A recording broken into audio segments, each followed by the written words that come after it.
जय श्री कृष्णा। राधे राधे। जीवित व्रत करने वाली सभी श्रद्धालु भक्त जनों को मेरा सादर प्रणाम है। आज मैं जीवित भगवान का कथा सुनाने जा रही हूँ।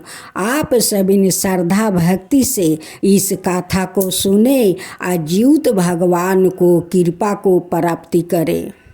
एक गांव था। उस गांव में एक परिवार रहा करता था। उस परिवार में माता पिता और दो बेटा बहू और एक बेटी थी। बड़ी बहू का संतान थे, लेकिन छोटी बहू को अभी तक कोई संतान नहीं हुआ। वो बहुत दुखी रहती थी, लेकिन अपना सास ससुर को वो भगवान का समान मानती थी। सुबह उठकर अपना सास ससुर को वो प्रणाम करती, तब जाकर अपना संसार को वो काम करती। कभी कभी तो उनकी जेठानी दो बातें सुना देती थी कि क्या रे छोटी, अभी तक तो तेरा संतान नहीं हुआ, क्या तेरा संतान नहीं होगा। छोटी बहू कहती कि जेठानी जी, संतान होना या ना होना ये तो भगवान का हाथ में है। मैं तो कोई भगवान नहीं हूँ कि आपका बता सकूँ कि मेरा संतान होगा या नहीं। एक दिन छोटी बहू का गांव में कुछ काम था। वो काम के लिए अपना घर से वो जैसे निकलती है वैसे दो औरतें अपना दरवाजे पर खड़ा होकर वो हंस को देख रही थी।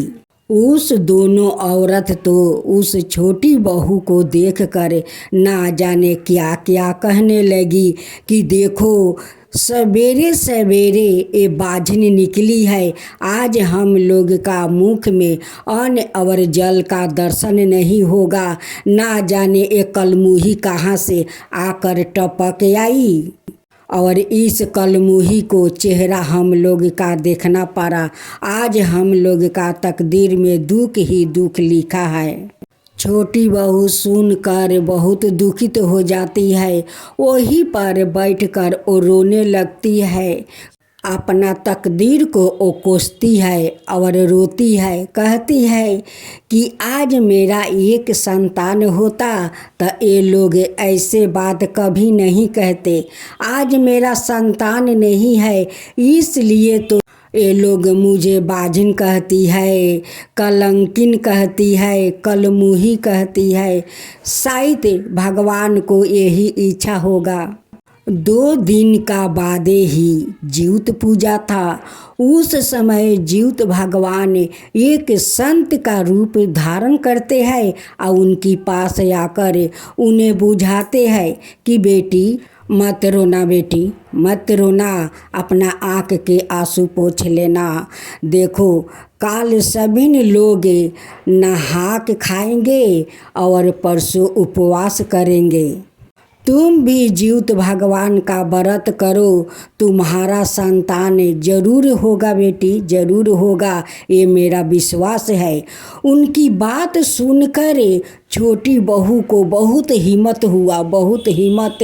वो कहने लगी कि बाबा, जब आपको विश्वास है तो मैं इस जीवित भगवान का व्रत जरूर करूँगी, लेकिन मुझे पता नहीं है बाबा कि इस पूजा को कैसे किया जाता है, इस पूजा का विधि क्या है, मुझे पता नहीं है। बाबा, आपको पता है तो मुझे बता दीजिए। जीवित भगवान खुद ही अपना नियम बताते हैं। कहते हैं कि बेटी, कल सुबह उठकर अपना घर आंगन गोबर से लिपना और नाखून काटना, बाल धोना, बाल धोकर स्नान करना, फिर भोजन बनाना, भोजन बनाकर तब उस भोजन को ग्रहण करना। शाम को फिर अपना रसोई घर लीप कर उसमें भोजन बनाना। देखो, जीवित भगवान को झिंगुनी के पत्ते पर उनकी भोजन देना। भोर 3 बजे उठकर झींगे का पाता पर मरे हुए पूर्वजों को भोजन परोसना और चीलू सियारिन को भी देना, अपना पूर्वजों को भी देना, और उसे जल छीटना, और छीट कर अपना पूर्वजों से वो माफ़ी मांग लेना। हे पूर्वजों, मैं आपका भोग लगा रही हूँ, अगर इस भोग में कुछ भूल हो जाए तो मुझे क्षमा कर दीजिए। ओ भेष रूपी जीवित भगवान उस औरत को सारे विधि विधान बता देते हैं और अंतर ध्यान हो जाते हैं। जीवित महाराज का कहे अनुसार वो छोटी बहू वैसा ही करती है। वो सुबह उठकर झिंगुनी के पत्ता पर वो अपना पूर्वजों को भोजन परोसती है और पूर्वजों को देती है, चीलू सियारिन को देती है। उसका बाद वो जल छीटा देती है और पूर्वजों से वो माफ़ी मांग लेती है।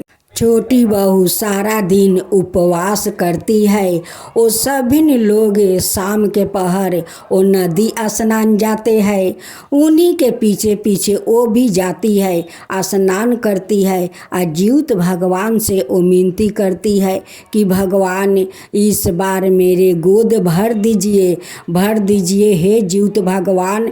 अगर मेरा गोद भर गया तो मैं आपको सारा जीवन जब तक जीवित रहूंगी तब तक आपका व्रत करूंगी। ये सारे लोग मुझे ताना मारते हैं, बाजिन कहकर बुलाते हैं, मेरी जेठानी भी कलमुही कहकर बुलाती है। ये कलमुही और बाजिन का कलंक मुझे दूर कर दीजिए हे जीवित भगवान, ये कलंक दूर कर दीजिए। छोटी बहू नहा धोआ कर वहाँ पर बैठ कर जीवित भगवान का बड़े श्रद्धा भक्ति से गाथा सुनती है। गाथा सुनने के बाद सभी लोग अरेर बरेर से मिलते हैं, वो भी मिलती है। आकर शाम को वो सो जाती है। सुबह उठ कर नहा धोआ कर वो गरम भोजन बनाती है। गरम भोजन बनाकर वो पारण करती है। पारण का रात वो गर्भवती हो जाती है। जीवित भगवान चमत्कार कर देते हैं। जब 3 दिन हो गया तो उनकी उल्टी होने लगा। अब जेठानी कहती है कि देखो उपास रहकर ना जाने कितना वो भोजन कर ली है कि आज वो उल्टी कर रही है। उनकी सासू माँ कहती है कि बहू तुझे खटाई खाने का मन करता है?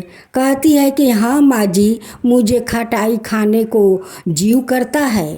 सासू माँ तो सुनकर बहुत खुशी हो जाती है। वो जाकर अपना बड़ी बहू से कहती है कि बड़ी बहू, ये बड़ी बहू देखो मेरी छोटी बहू वो माँ बनने जा रही है। देखो उसका खटाई खाने का जी कर रहा है, वो माँ बन गई।